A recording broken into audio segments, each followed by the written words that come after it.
gangguan ginjal akut, yakni fomepizol dari Amerika dan Jepang. Menteri Kesehatan Republik Indonesia Budi Gunadisadikin mengatakan, stok baru fomepizol ini akan digunakan untuk menangani pasien yang masih dirawat.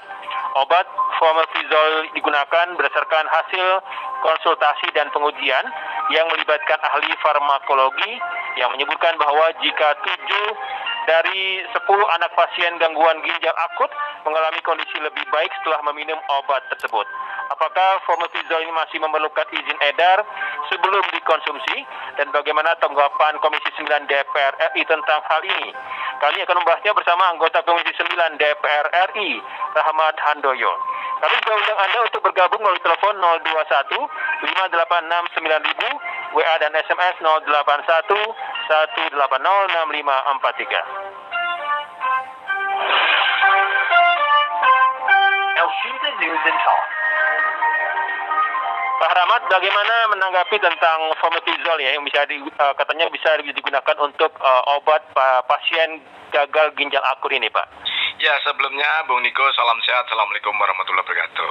Waalaikumsalam. Jadi tentu ini menjadi kabar yang baik, kita sambut positif ya, dengan kita berterima kasih pada pemerintah dan seluruh jajarannya ya, telah bekerja keras akhirnya menemukan penyebab ya, indikasi utama terhadap gagal ginjal akut ini. Yang kedua juga terima kasih atas hasil uji obat anti racun ya, yang ini sudah menemukan obat dari berbagai obat yang sudah diuji. Ternyata kita berterima kasih menghasilkan positif terhadap pasien kita yang diuji di di rumah sakit RJM. Nah, saya kira langkah yang sangat positif dan kita berterima kasih dan kita apresiasi ya, dengan pemerintah memberikan obat secara gratis kepada pasien yang akan kita berikan. Yang paling penting adalah memang meskipun kebutuhannya di negara-negara lain juga tidak banyak ya, artinya itu kita harus mengimpor dari Singapura, kemudian juga dari Jepang dan Amerika Serikat, suatu hal yang sangat positif. Prinsip kita dukung ya, apakah itu membutuhkan atau izin edar, saya kira ini langkah darurat, apapun dan berapapun biayanya, demi untuk melindungi masyarakat, demi melindungi masa depan anak-anak yang mengalami ujian berat sakit, saya kira kita lakukan dan sudah tepat pemerintah melakukan dengan rencana untuk memasukkan impor obat fomepizol ini, begitu Bung Niko. Jadi langkah pemerintah sudah cukup baik ya Pak ya? Bukan cukup, malah baik ya? Ya, saya kira sudah sangat cepat ya, artinya memang meskipun ini setelah menggunakan segala kekuatan kita ya, dengan para farmakologi kita bekerja sama, berkolaborasi, apa yang menjadi penyebab. Yang paling penting dulu kemarin itu adalah bagaimana apa sih penyebabnya itu gitu loh. Nah, setelah dilakukan satu uji kemudian ada cemaran itu kan racun. Nah, racun itu ya dibutuhkan adalah alat atau obat yang anti racun. Nah, dari anti racun, obat anti racun yang saat ini efikasinya yang paling bagus berdasarkan keterangan Pak Menteri Kesehatan ya obat ini, saya kira efikasi yang paling tinggi yang kita gunakan, meskipun ada beberapa untuk anak kita yang masih atau yang terlalu berat memang tidak terlalu signifikan, tetapi untuk yang ringan ini menjadi salah satu alat dan harapan hidup yang semakin meningkat ketika diberikan obat ini. Saya kira itu langkah tepat dan cepat ya untuk pemerintah dengan mengambil langkah itu dengan memasukkan atau mengimpor dari negara lain, karena Indonesia belum ada obat ini, begitu. Di kita belum ada ya Pak Rahmat ya? Ya, artinya kan kita harus impor ya. Artinya memang kita kan belum bisa memproduksi ya. Kan 90% obat-obatan dan bahan obat kita kan impor. Nah, sedangkan artinya ketika impor kan kita belum ada. Kita mendatangkan, kalau dapat keterangan dari resmi pemerintah, kita mendatangkan dari Singapura, ada berbagai obat yang lain, kemudian diuji dan yang terbaik efikasinya, dampaknya yang positif ya obat ini dari berdasarkan penelitian oleh ahli-ahli farmakologi kita gitu. Jadi saya kira ini yang apapun buat anak dan masa depan anak kita untuk menyembuhkan ya pemerintah harus lakukan, dan sudah memang sudah tepat untuk dilakukan untuk memasukkan obat ini, begitu Bung. Tentunya ini dalam kondisi yang darurat ya Pak ya? Iya, saya kira sekali lagi darurat ya. Apakah memang untuk memasukkan itu kan harus melalui isu prosedur, tapi apapun karena ini adalah langkah darurat, saya juga tidak tahu dan pasti akan tidak ada masalah kalau soal obat. Ini adalah obat-obat dan dalam kondisi yang darurat dan sangat cepat dan sangat segera dibutuhkan oleh pasien-pasien kita di rumah sakit. Saya kira dari manapun dan berapapun pemerintah akan melakukan langkah-langkah yang terbaik untuk masa depan anak kita yang sekarang mengalami sakit, begitu Bung. Ya. Pak, lalu tentang merebaknya sangat cepat luar biasa ya ginjal akut ini. Gimana Komisi 9 melihatnya, Pak? Iya, saya kira apa yang sudah disampaikan oleh teman-teman Komisi 11 sudah tepat ya. Yang pertama adalah pemerintah kita utama dan terutama yang paling penting utama ini adalah bagaimana kita mengetahui dulu. Nah, setelah itu kita bersyukur sudah ketahui faktor utama ya, meskipun belum keputusan final bahwa penyebab utama itu sudah racun, tetapi mengarah utama dan kuat dugaan yang sudah dilakukan adalah keracunan dari bahan kimia itu. Yang kedua adalah kita dorong menemukan obat. Itu dua hal itu, obat yang kita temukan itu sudah berhasil, tinggal bagaimana kita masuk ke Indonesia. Apakah berhenti di sini? Tidak, Bung Niko.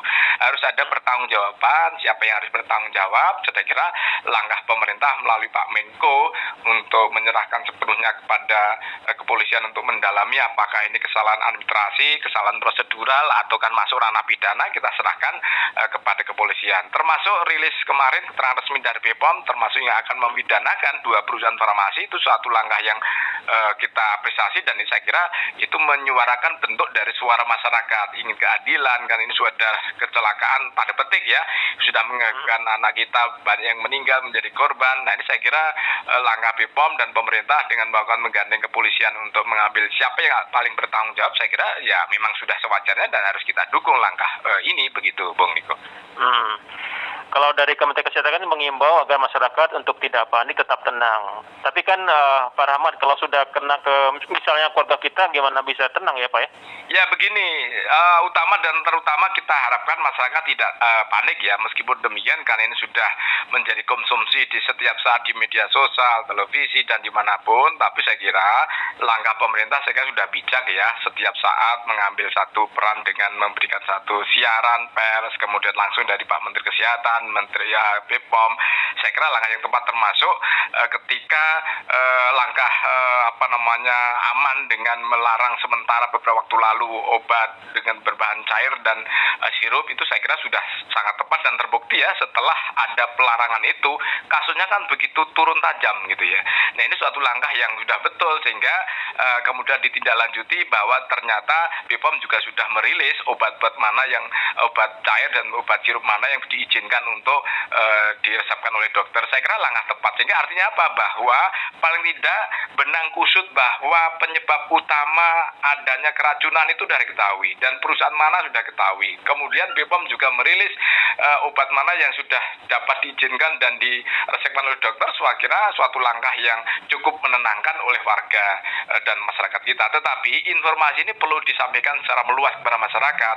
Masih banyak yang ketakutan, masih banyak yang sangat khawatir terhadap obat yang mau dibeli, sedangkan anak-anak kita itu kan batuk, pilek kan sesuatu yang sangat jamak ya, membutuhkan obat sirup maupun obat cair. Tapi ketika sudah disampaikan oleh BPOM, saya kira untuk itu langkah yang paling baik buat masyarakat ya, apapun sering kita ikutin keterangan resmi yang disampaikan oleh pemerintah dalam Kementerian Kesehatan maupun BPOM, sehingga kita terhindar dari kepanikan itu. Saya kira kita maklumi ya, namanya orang tua, namanya anak-anak ketika sakit yang maunya juga obat sirup, tapi ketika sudah disampaikan secara intensif oleh pemerintah, saya kira menjadi bahan paling tidak ikut meredakan lah, sehingga kepanikan itu bisa kita hindarkan dengan baik, Bung Niko. Jadi ini masalah yang sangat-sangat serius ya, Pak Rahmat ya? Ya, kalau sores pasti, karena segala prioritas masalah pemerintah juga memprioritaskan yang sangat tinggi, termasuk Presiden memberikan atensi yang sangat kuat terhadap masalah ini. Saya kira kita tidak perlu sanksikan lagi, dan kita semua mendukung langkah yang dilakukan oleh pemerintah ya, dengan termasuk menggandeng kepolisian. Kemudian, tapi soal kepolisian nomor 2 yang utama saat ini adalah menyelamatkan dulu ya, mitigasi dengan menemukan penyebab dulu. Ketika sudah tahu penyebab, obatnya sudah ketahuan, kemudian diimpor, kemudian bagaimana yang bertanggung jawab harus diselesaikan, sehingga masyarakat juga ikut tenang gitu. Jadi sehingga ternyata saat ini masih diizinkan, dan dokter anak juga digandeng dengan kolaborasi. Ada beberapa obat atau banyak obat, obat cair sudah diresepkan untuk anak-anak kita.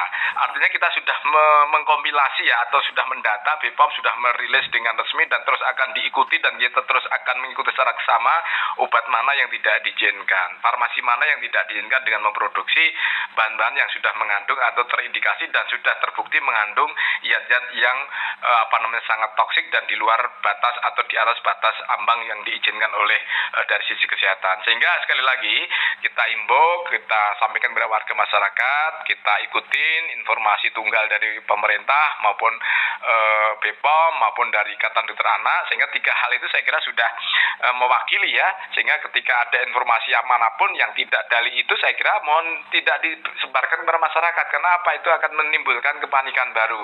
Meskipun kita harus bersyukuri bahwa setelah kejadian atau setelah langkah pemerintah menghentikan obat cair sementara ini beberapa waktu lalu, itu kasusnya sangat drastis turunnya. Nah, tinggal bagaimana sekarang kita berupaya anak-anak kita yang sedang ada di rumah sakit dalam proses perawatan itu, langkah pemerintah adalah membeli obat pemipesole ini agar nantinya akan terus didistribusikan kepada rumah sakit yang ada pasien anak-anak kita ini, sehingga langkah ini juga menjadi satu langkah yang sangat positif buat kita semua, begitu Bung Niko. Pak Rahmat barangkali punya info tentang fomepizole ini, Pak? Ya, ini kan seperti yang disampaikan oleh Pak Menteri Kesehatan ya, ini sudah berproses untuk dibeli, langsung dibawa dari negara Amerika maupun Jepang. Itu saya kira tidak terlalu birokrasinya tidak terlalu panjang, saya kira ya. Itu pasti menggunakan diplomatik yang sangat baik dilakukan oleh pemerintah kita dengan negara sahabat, negara tujuan, meskipun negara mereka juga terbatas jumlahnya. Saya kira langkah ini sudah kita apresiasi. Jadi ini menjadi kabar baik buat kita ya. Mudah-mudahan anak-anak kita yang tidak terlalu berat kasusnya itu dengan adanya obat itu menurut Pak Menteri bisa sangat membantu. Tetapi mohon maaf, mudah-mudahan meskipun berdasarkan keterangan Pak Menteri untuk yang grade 3 ya, itu memang agak berat, belum terlalu signifikan. Tetapi apapun langkah pemerintah sudah sangat membantu dan membuat kabar baik buat keluarga yang anaknya sakit dengan adanya atau didatangkannya obat ini, begitu Bung. Saya kira sambut baik berapapun harganya dan dari manapun demi keselamatan anak-anak kita dukung, kita support langkah pemerintah dengan membeli, mengimpor dari negara lain, begitu. Apalagi dengan penjelasan dari Jubir Kemenkes ya, Pak Muhammad Syahril, yang menyampaikan bahwa 11 pasien anak ginjal akut misterius yang dirawat di Rumah Sakit Cipto ini telah diberikan fomepizole dan hasilnya kondisi 10 dari 11 pasiennya membaik. Ini juga tentu kabar yang sangat melegakan juga ya, Pak? Ya, ini saya kalau mendengar cerita ini tentu kita berterima kasih. Kita berterima kasih sekali ya, kerja keras dari farmakologi kita, berbagai obat pasti sudah diuji dan ternyata ini yang terbaik efikasinya. Saya kira menjadi kabar baik, kabar yang sangat diharapkan, sehingga untuk harapan sembuh itu ada, meskipun Menteri Kesehatan juga menyampaikan berulang kali di media kita baca ya, kita rilisnya bahwa memang untuk yang sudah sangat berat memang belum terlalu signifikan untuk menggunakan obat ini. Tetapi apapun langkah pemerintah dengan melakukan satu langkah penelitian, dan penelitian ini dari 10 itu menunjukkan hal yang sangat positif, baik stabil maupun meningkat stabilnya dan membuat kebaikan atau semakin membaik. Saya kira suatu langkah dan harapan yang sangat diharapkan dan kita syukuri dengan kerja dan langkah tim pemerintah ya, baik tim farmakologi, kemudian juga Pak Menteri Kesehatan dengan cepat begitu sudah terbukti ada obat yang efikasinya paling bagus, segera diambil dari manapun, begitu. Iya, Pak, ini juga ujian yang ini ya bertubi-tubi ya setelah COVID, terus ada ini juga ya luar biasa ya, Pak. Buat ya, kita, ini saya kira ini menjadi pelajaran mahal ya. Sebenarnya obat ini berdasarkan dari dunia luar ya, termasuk India, itu sudah dari tahun 70-an sudah meracunin kan zat kimia ini. Berdasarkan informasi di media kita lihat bersama ya, di India itu sudah beberapa kasus, berulang kali kasus. Tetapi memang WHO tidak yang saya baca, saya ketahui WHO tidak menjelaskan secara rinci gitu loh, apakah ini larangan keras buat zat obat. Tetapi memang secara farmakologi bahwa untuk zat-zat ini untuk ambang batas aman masih diizinkan sebagai pelarut gitu. Tetapi memang diakui juga oleh WHO bahwa ini belum menjadi faktor utama dan faktor tunggal di India itu ya. Beberapa belasan tahun yang lalu, bahkan 2 tahun yang lalu ada beberapa anak yang ada di India meninggal dunia, tetapi WHO juga belum memutuskan bahwa apakah ini menjadi faktor tunggal penyebab utama kematian anak ini dengan adanya meminum obat kandungan ethylene glycol ini. Tetapi dengan adanya di Indonesia sudah sedemikian seriusnya, saya kira tidak Indonesia sudah ngambil langkah melarang setelah kejadian ini. Saya kira sudah menjadi tarik kesimpulan di WHO ya, bahwa meskipun secara ambang batas di bawah ambang normal masih diizinkan, tetapi dengan adanya kejadian di Indonesia, saya kira WHO juga harus mengambil sikap tidak diizinkan seperti yang ada di Indonesia. Begitu saya kira, makanya kita juga disampaikan oleh BPOM bahwa 2 zat beracun ini memang tidak dilakukan satu ujian atau diteliti gitu loh. Karena memang di dalam dunia seperti yang disampaikan oleh internasional seperti itu. Nah, pada akhirnya kejadian-kejadian yang beberapa kali di India, berdasarkan saya telusuri di media-media India, banyak kasus yang sudah meninggal dunia meskipun belum menjustifikasi itu faktor utama, termasuk di Indonesia. Saya kira itu harus menjadikan titik balik bahwa 2 atau 3 beberapa zat kimia ini saya kira harus menjadi larangan keras, meskipun untuk batas aman itu masih diizinkan, tetapi pada akhirnya fungsi kontrol dan fungsi pengawasan lah yang menjadi krusial untuk mengawasi. Dan pada akhirnya di Indonesia itu sudah pasti dilarang dan sudah ditetapkan oleh BPOM bahwa zat kimia ini sudah dilarang untuk digunakan sebagai campuran atau bahan pelarut di dalam sirup maupun cairan begitu, Bung. Tadi Pak Rahmat sampaikan akan dipidanakan ya oleh Badan POM ya, 2 perusahaan farmasi itu ya. Ya, ini langkah yang harus kita support dan kita dukung ya, apapun 2 hal tadi ya, diketahui penyebabnya, kemudian obatnya sudah ketahuan, kemudian kita mitigasi dan obatnya sudah kita masukkan, ya kita tidak boleh berhenti di sini saja, harus ada yang bertanggung jawab. Nah, kita tidak mau berasumsi, kita juga tidak mau berandai-andai siapa yang bertanggung jawab. Kemudian kalau pada akhirnya BPOM melakukan langkah hukum dengan memasukkan dalam arah pidana, yaitu memang tugas pokok dan tugasnya BPOM gitu loh.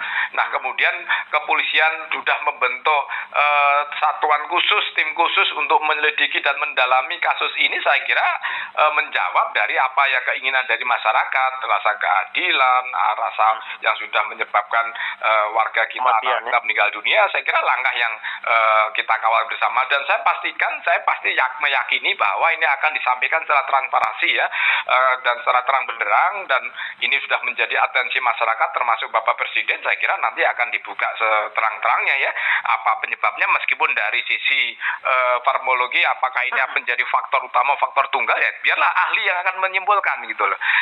Meskipun pada akhirnya penyebab anak-anak kita yang mengalami gangguan itu adalah adanya zat beracun, zat yang racun seperti yang disampaikan oleh Kementerian Kesehatan begitu, Bung Niko. Oh ya, jadi fomepizol ini sebenarnya bukan obat tapi penawar ya Pak ya, yang terkait dengan intoksikasi. Iya, ini kan kerjanya kan mengikat racun ya, mengikat racun sehingga racun-racun itu bisa diikat sehingga kita bisa menghambat, memitigasi yang di dalam tubuh kita. Tetapi itu biarlah dari sisi kesehatan dan ahli farmakologi yang akan menjelaskan. Tetapi dari sini saya hanya ingin menyampaikan bahwa kita mendukung langkah pemerintah untuk mengambil langkah dengan membeli dengan dari manapun dan berapapun harganya untuk rakyat dan untuk anak kita, masa depan bangsa. Kita akan pasti mendukung penuh Komisi 9 begitu, Bang Niko. Dan itu gratis ya untuk yang ini ya. Ya, tidak perlu khawatir karena ini sudah berulang kali disampaikan oleh Pak Menkes. Saya kira sudah sepantasnya negara ya Pak ya. Peran negara dan kehadiran negara seperti di dalam amanah Undang-Undang Dasar kita. Saya kira suatu langkah yang sudah wajar dan memang harus demikian, karena ini adalah kejadian yang saya kira sudah sangat menjadi atensi seluruh rakyat, terutama orang tua ya, yang sudah ya namanya anak-anak yang membutuhkan sakit obat cair, obat sirup ketika di stop. Tapi pada akhirnya kan kita juga berterima kasih kepada Kementerian Kesehatan ya dengan mengambil langkah konservatif, langkah yang paling aman dengan menyetop obat sirup dan obat berbentuk cair. Terbukti kan bahwa signifikan sekali kenaikan itu bisa ditekan, bahkan sangat menurun drastis kasus-kasus sehingga kita bisa menghambat penambahan. Coba kalau kita bayangkan kalau kemarin langkah pemerintah yang tidak menghentikan sementara obat cair dan sirup, saya kira korban akan bertambah. Tetapi saya kira terima kasih kepada pemerintah ya dengan mengambil langkah yang sangat paling aman ya, konservatif seluruhnya.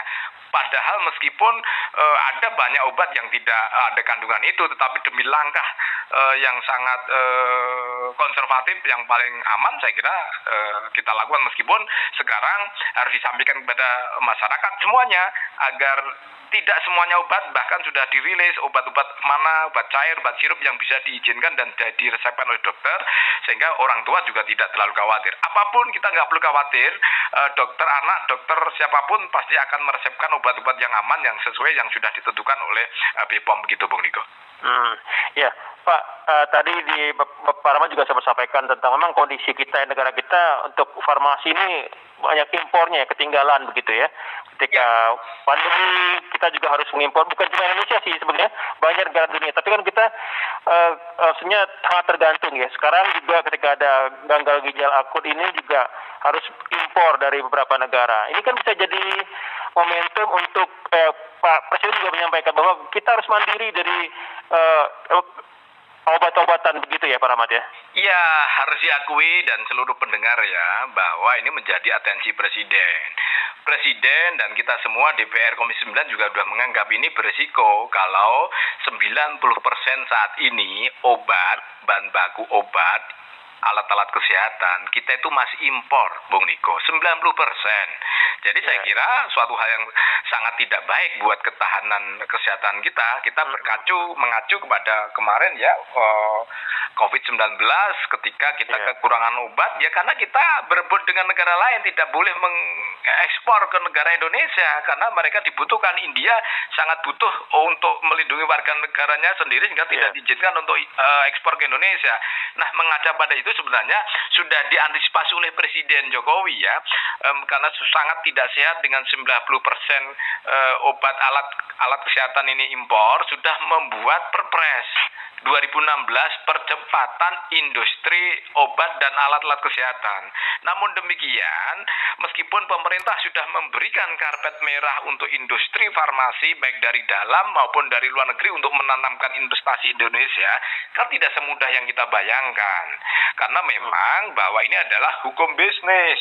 Bahwa investasi di dunia kesehatan itu kan begitu mahal, begitu tinggi ya, bahkan termasuk saya sampaikan untuk membuat yang namanya vaksin saja itu butuh ratusan miliar. Kalau untuk penelitiannya tidak begitu mahal ya, miliaran ya untuk di laboratorium praklinisnya ya, tetapi kalau sudah uji klinis kepada manusia kan butuh ratusan miliar. Itu terbukti Indonesia membuat merah putih itu kan ratusan miliar. Nah, ini kan juga harus dipikirkan oleh para industri kita maupun yang mau menanamkan industri ke Indonesia. Nah, ini menjadi pekerjaan mudah meskipun Indonesia itu sudah ini Presiden memberikan karpet merah kepada industri asing maupun industri dalam negeri untuk menanamkan investasinya, untuk menanamkan duitnya untuk di bidang farmasi, tapi kok tidak semudah kita bayangkan, karena ini bisnis gitu ya. Karena kalau toh penelitiannya hanya untuk dipasar di Indonesia, saya kira juga mana ada ketika membuat di Indonesia, kalau juga akan dijual ke luar negeri juga gitu. Jadi memang ini menjadi PR besar buat anak bangsa kita agar sumber daya manusia kita perkuat, investasi kita perkuat, kemudian pemerintah juga memberikan karpet merah. Itu pun juga masih ada atau belum sesuai dengan harapan. Tapi kita tidak lelah, Bung Niko. Kita akan terus meskipun paling tidak kita mengurangi ketergantungan impor. Sekali lagi kita mengurangi ketergantungan impor sehingga keperbiakan ketika ahli-ahli kita, industri kita membuat obat itu paling tidak untuk obat-obatan yang BPJS Kesehatan ya harus diupayakan, diprioritaskan untuk yang dibuat di Indonesia. Tapi agak miris juga memang, obat bahan vitamin T saja kita masih impor gitu loh. Coba bayangkan. Tapi Vitamin C ya. betul fakta. Kita katanya kita kaya sumber daya alam, sumber daya yang melimpah. Tetapi yang namanya membuat zat tunggal kimia itu kan butuh penelitian yang begitu mahal ya. Butuh investasi yang mahal dan butuh SDM yang kuat. Dan memang India menjadi salah satu motor, menjadi salah satu yang unggulan mereka ya. Tetapi itulah kenyataannya. Tapi ini berkaca dari situ saya kira sekali lagi kita harus berkolaborasi Kementerian lintas Kementerian Industri, Kementerian Kesehatan, BPOM memberikan karpet merah kepada siapapun, kita permudah, termasuk barangkali kita berikan fasilitas pajak yang dikemudahan, fasilitas fiskal yang lebih menarik buat industri farmasi agar mau menanamkan Indonesia, sehingga kita tidak terlalu tergantung terhadap asing, terhadap obat-obatan maupun alat kesehatan, Bung Niko. Dari sisi SDM kefarmasian tentu saya pikir dan meyakini kita nggak kekurangan SDM yang unggul ya Pak ya untuk farmasi. Ini Bung Niko, untuk namanya teknologi orang pinter kita juga tidak kalah, dokter-dokter kita juga tidak kalah, farmologi. Jadi masalahnya di mana Pak Rahmat? Cuman masalahnya kan ini kan membutuhkan investasi, modal kerja, penelitian ini kan butuh riset and development, ini kan juga butuh itu yang mahal ya, investasi yang sangat mahal. Makanya mereka miliaran, triliunan bahkan, dan juga butuh, makanya kan di dalam dunia internasional 25 tahun diberikan pelindungan khusus untuk harga yang bisa dijual. Mengapa obat-obat mahal? Karena itu penelitiannya begitu sangat mahal gitu loh. Nah untuk itu saya kira kita dorong untuk industri-industri dasar kimia ya, untuk bahan-bahan kimia memang kita dorong agar kita diberikan penguatan. Dan pemerintah sekali lagi Pak Jokowi sudah melihat ini tidak sehat, ini akan berisiko buat ketahanan kesehatan kita. Terbukti betul kan? Dan meskipun pemerintah sudah mengambil langkah percepatan pembangunan industri farmasi, sampai sekarang pun juga belum berdampak yang signifikan gitu loh. Nah ini makanya kemarin Pak Presiden juga sangat geram, alat-alat kesehatan yang bisa dibuat di Indonesia saja tidak dibeli oleh pemerintah dalam negeri, dalam hal ini rumah sakit swasta maupun negara juga tidak memberikan. Saya kira kegeraman Presiden harus kita jawab dengan pemerintah pusat maupun pemerintah daerah dengan membeli produk-produk anak bangsa, Bung Niko. Iya.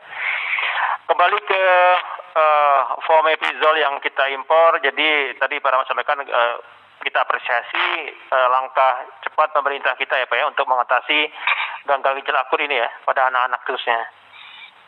Ya, saya kira sekali lagi kita berterima kasih pada farmologi kita ya, sudah menemukan obat yang terbaik. Dalam hal ini dari sisi efikasinya terhadap dampak yang diberikan kepada pasien hasil uji yang ada di RSCM. Sehingga dengan setelah menemukan obat yang terbaik dari berbagai obat yang sudah diuji, saya kira itu langkah yang cukup dan sangat mengembirakan saya kira.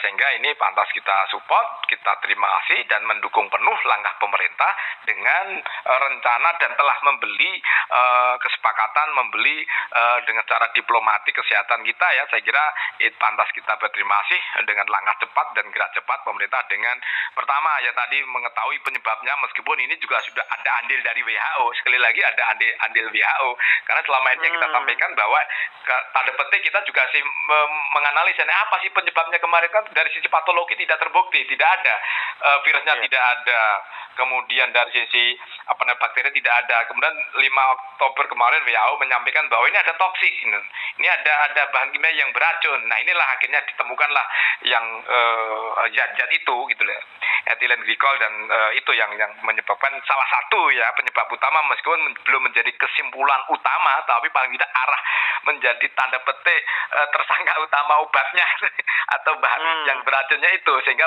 kenapa obatnya yang diambil adalah anti racun dengan mengikat racun fomepizole ini, begitu Bung Niko. Iya. Baik kalau gitu Pak Rahmat, terima kasih waktunya untuk El Sinta. Baik, salam sehat, tetap semangat Bung Niko. Assalamualaikum warahmatullahi wabarakatuh. Waalaikumsalam warahmatullahi wabarakatuh. Demikian pendengar pembahasan kami bersama anggota Komisi 9 DPR RI Rahmat Handoyo.